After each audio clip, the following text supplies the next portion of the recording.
Why are there so many people picking out those plants in the park at random?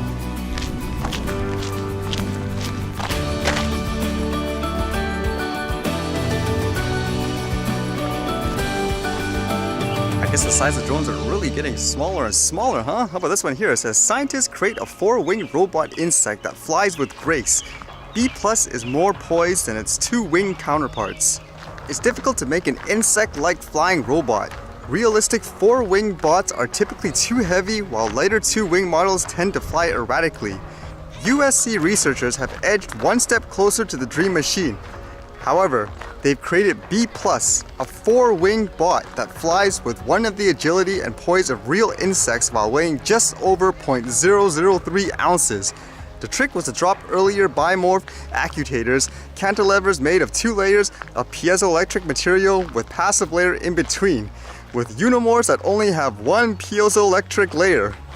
Okay, does that mean anything to anybody?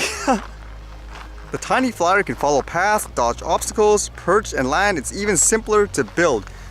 Can anyone imagine a recreational flyer cinematic drone this size and weight? Highly unlikely, huh? Then again, you never know. And kind of an interesting bit I read today. It released that story, remember the one I said where apparently a pilot saw a drone 2,000 feet in the air and then the police basically warned people saying, you know, it's illegal to fly and so forth? Well, just reading this report about it, let's see if you guys can pick up on it. It says here, 2 kilometers up in the sky, no place to fly drones, Abbotsford police. A pilot got a scare in the air over Abbotsford this afternoon after spotting a drone nearly 2 kilometers up in the air. Constable Robert Hirochek says officers haven't been able to find the drone or the owner and want anyone who may have seen it take off or land to call them. Officers haven't been able to find the drone or the owner and want anyone who may have seen it take off or land to call them. Quote, it's quite serious because if that drone was to collide with an aircraft, really, that's a potential loss for loss of life. And then it quotes the tweet saying, I took a complaint of a drone flying at 2,000 feet which was seen by the pilot at that altitude. Flying drones like that endangers the lives of others and so forth. I was just thinking the first thing was 2,000 feet is not even close to 2 kilometers. You could say maybe 1 kilometer at best. For another point of reference, 2 kilometers should be about 1.2 miles. So they reported 2,000 feet as in 1.2 miles up in the air. Now I don't know if that's just an error, but it just makes me think because most average people, they'll probably just read the headlines, look at the pictures. Man, what irresponsible flying, assuming it is a drone and all. It makes me wonder if it is an error or they just felt the need to exaggerate it. Kind of disappointing too, because that is a mainstream source of reporting the news which the majority of the public would actually read. Although it makes me wonder how it even got by. Like the news source is not even corrected or anything like that.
Alright, see you guys later.